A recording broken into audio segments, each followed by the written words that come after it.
Welcome to Byte-Sized Tech. This is where we, try to blend those casual chats with some hopefully insightful discussion about the latest tech and gadgets. Yeah, we love digging into this stuff. We've been looking through the questions and articles you've sent over, and wow, you guys are really getting into the nitty-gritty of home entertainment. Absolutely. Some really good ones this time. So today we're doing a deep dive based on what you've been asking.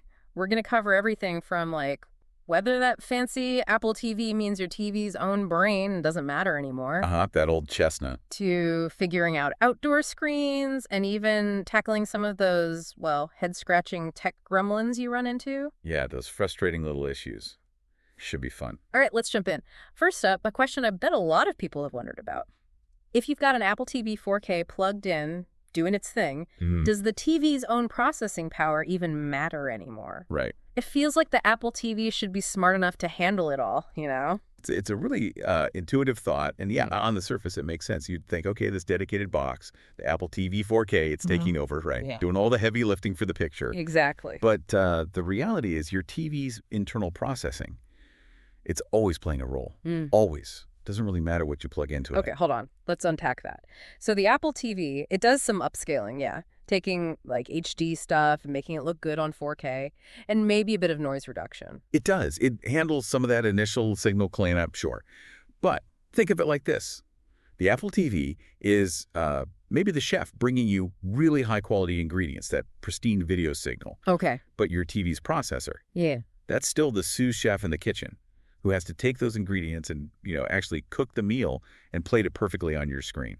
Interesting analogy. The TV's doing that fundamental work, rendering the image, handling color, contrast, motion, all that core stuff. So here's where it gets kind of weird, maybe. Counterintuitive.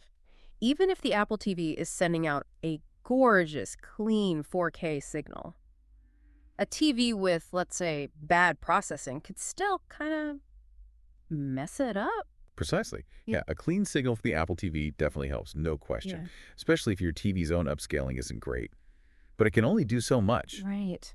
The TV's basic ability to handle that signal, to execute the instructions for every pixel, that's still crucial for the final picture quality you see. Yeah. It's not just about fancy AI stuff, it's the basics. And you're saying this applies to other devices too, like an NVIDIA Shield. Same deal. NVIDIA Shield, Blu-ray player, whatever. The TV is always the final step in displaying that image. We actually talked a bit about letting high-end TVs do the heavy lifting back in, you asked, episode 79, I think. Good point. Okay, so bottom line, TV processor still matters. A lot. Got it. Yep. All right, let's shift gears completely. Something else you asked about. Outdoor TVs. You mentioned, obviously, it's a much harsher environment than inside.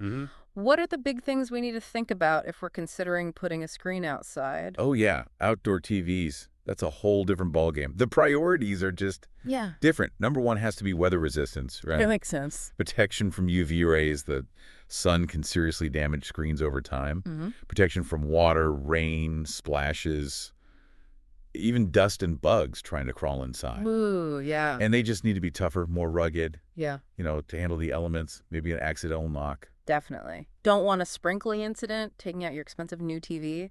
And I'm guessing brightness is just massive, trying to compete with the sun. Absolutely critical, yeah. For you to actually see the picture clearly, even if it's just indirect sunlight, outdoor TVs need to be way, way brighter than indoor ones. But there's a catch, isn't there? There often is, yeah.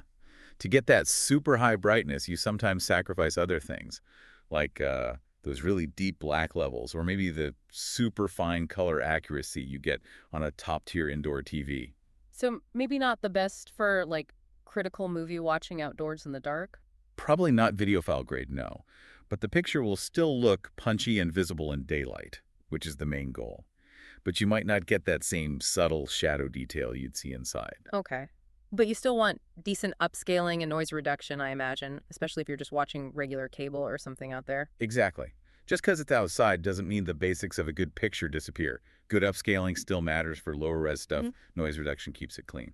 Did the sources mention any specific brands that are good at this? They did. Sunbright came up, known for being pretty robust and reliable. There was that slightly weird anecdote about durability testing. Yeah, the raw meat. Okay, that definitely sticks in your mind. Shows they're serious about toughness, I guess. Right. And Samsung's The Terrace line was also mentioned as a, strong contender right now. The Terrace, okay. And there were others too, like Silvox, Furion, Element with Roku for maybe cheaper options. Yeah, those were mentioned too. But the big takeaway, I think, for you, the listener, is that these are specialty items. And that usually means Yin yang. Expense. pretty much because they're niche, lower volume, plus all that extra weatherproofing, Well, they tend to cost a fair bit more than an indoor TV of the same size. Something you definitely need to budget for. Don't expect indoor prices. good warning. So manage expectations on both price and maybe ultimate picture quality compared to a high-end indoor set. Exactly. They serve a specific purpose, and they're built for that. All right, let's tackle a sound problem next. You wrote in about an LG TV connected to a Cambridge audio TV base, one of those sound bases using HDMI ARC. And the sound just disappears. Sometimes it's like a crunch noise when switching to the built-in streaming apps. That sounds super annoying. Well, that does sound disruptive. Yeah.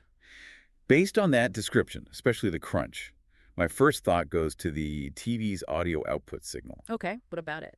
Well, when you switch to those apps, it's possible the LG TV is trying to send out an encoded digital audio format like Dolby Digital or something that the Cambridge audio base's decoder just can't handle. It's incompatible. Ah, so the TV's talking a language the speaker doesn't understand. Pretty much. And that crunch is often what you hear when a decoder gets confused or struggles with a signal it wasn't expecting. Right. So what's the first thing you should try to fix this? Any easy steps? The easiest first step, and often the fix, is to go into your LG TV's audio settings menu. Look specifically for the digital audio output or similar setting, Okay. and see if you can find an option to manually change it or force it to PCM. PTM. Yeah, PCM. It stands for Pulse Code Modulation. It's a very basic, uncompressed digital audio format. Almost every soundbar, receiver, or TV-based decoder can understand PCM. So it's like the universal translator for audio signals. Kinda, yeah. If switching to PCM makes the problem go away, then you basically confirms the issue was the TV sending a more complex format that the Cambridge unit couldn't decode properly. That's a great tip. Nice and simple for you to try first. Yeah. Hopefully that works. Let us know how you get on. Please do. Okay, moving on. Future tech territory now. You asked if we'd heard anything more about the Hisense Saturn TV system. You know, the one that looked like a potential competitor to Sony's HTA9 immersive audio setup. Ah, yes, the Saturn. Lots of buzz about that at CES, wasn't there? Totally. But what's the latest? Any news? Well, that's the thing. Since that initial splash at CES, crickets, pretty much silence. Unfortunately, there haven't been any solid updates. No firm release dates announced. That doesn't sound great. It's pretty common in the tech world, actually. Products get shown off sometimes really early, and then they face big delays, or sometimes they just never actually come out. So the silence isn't exactly a good sign if you're waiting for the Saturn. Our source seemed worried it might not even show up in 2025. It's a realistic concern, yeah. When there's no news flow after the initial hype, it often means things aren't progressing smoothly. Our source even mentioned being at a recent Hisense event and kind of kicking themselves for not asking about the Saturn directly. Missed opportunity. Yeah, it just highlights the uncertainty around it right now. On related note, though, the source did mention a video review they did on the rest of Hisense's 2025 TV lineup that maybe didn't get much traction, so you might find other interesting Hisense info there. Okay, so for you watching the Saturn space, it's a waiting game. Could be a while, might not happen. Fingers crossed for some news soon, I guess. Yeah, wait and see is the best advice right now. All right, let's switch to a visual glitch someone's having. You described a line appearing on your LG G2 OLED TV. Had it about a year, line started on the left, now it's on the right. And crucially, it's only really visible against certain colors, like red or yellow. That sounds specific. It is very specific. And that color dependency is actually a huge clue. It strongly suggests an issue with one or maybe two of the subpixels, the red, green, or blue ones, within that particular line on the panel. Ah, so the tiny dots making up the color. Exactly. They're not working right when they're supposed to be showing red or yellow. And, you know, the LG G2 also has that fourth white subpixel. Right, the WOLED thing. That could explain why the line might be less visible or maybe even invisible when the screen is showing pure white, because the white subpixel is handling a lot of the brightness. Okay, that makes sense.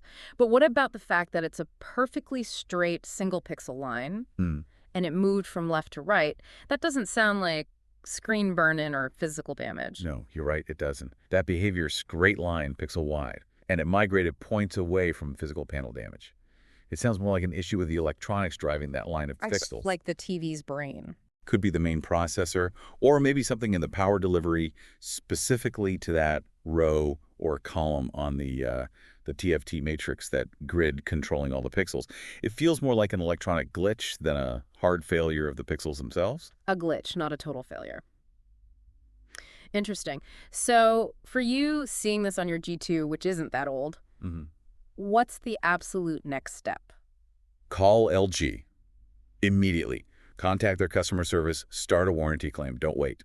And the G2 has a pretty good warranty, right? It does, yeah. A 5-year panel warranty, which is great. Usually the first 2 years cover parts and labor for everything, and then years 3, 4, and 5 cover just the panel part itself. So depending on when you bought it, you should definitely be covered for this. That's reassuring. And our source seemed to think LG might just replace the whole TV instead of trying to fix the panel. That's quite likely, yes. OLED panel repairs can be tricky and expensive. Often, for the manufacturer, it's simpler and more cost-effective to just swap the whole unit for this kind of fault. Good to know. But the main thing is, this is a warranty issue. Yeah. It's not just, slightly uneven screen uniformity that you might have to live with. This is a failure. You need to get LG involved. Definitely. Sounds like the clear path forward for you. Hope they sort it quickly. Me too. Okay, finally today, we actually have some good news. A resolution to a previous tech mystery. Remember the clicking Sony OLED TV? Oh, yeah, from Eric Hilt, right. The TV was making clicking sounds even when it was supposedly off. That's the one. And we were guessing maybe it was pixel refresh cycles or checking for updates, something like that. Background processes. Well, Eric got back to us. He figured it out. And get this. The clicking was happening specifically when he was using his Apple TV. No kidding. The Apple TV was causing the clicking on the Sony TV. How? It seems to be some kind of communication or control issue. He had to go into the Apple TV's settings under Remote and Devices. He deleted any remotes he had paired under the Remote Functions bit, left Control Your TV turned on, set Volume Control to Auto, and then made sure CEC was enabled on both devices. Ah, CEC. Consumer Electronics Control. The thing that lets devices talk to each other over HDMI. Exactly. Seems like there was some kind of sync issue, maybe specific to Sony TVs, when the Apple TV tried to control things via CEC, causing the clicking. And apparently, Eric heard others had the same issue with Xfinity cable boxes connected to Sony OLEDs, too. Wow. Okay, that's fascinating. A CEC handshake issue causing audible clicking. That's a new one on me. Right, but it's brilliant that he figured it out and shared it. Super helpful. Absolutely fantastic. It's always great when we can close the loop on one of these mysteries, and it just goes to show how complex these interconnected systems can be. Totally. Sometimes the fix is in a completely different device's menu. Precisely. And that's why sharing this kind of info is so valuable. Hopefully helps someone else out there listening. Well, that pretty much wraps up our deep dive for today. We bounced around quite a bit. From TV processing fundamentals to outdoor screens, sound glitches, future tech whispers, and even solved a clicking mystery, all based on your questions and input. Yeah, it was a great mix. Hopefully we shed some light on these topics and gave you some useful takeaways or things to try. And maybe, just maybe, it gets you thinking a bit more about how all this tech interacts, Like how that TV processing we talked about first might affect more than just the picture, maybe even how snappy your smart TV features feel, or how smoothly it works with your Apple TV or Shield. It really is all connected, isn't it? Thinking about those connections can definitely help you optimize your whole setup. For sure. Well, thanks for tuning in to Byte-Sized Tech. Yeah, thanks everyone. If you enjoyed the episode, you know the drill. Like, comment, share, subscribe. It helps us out and means you won't miss our next fun tech discussion.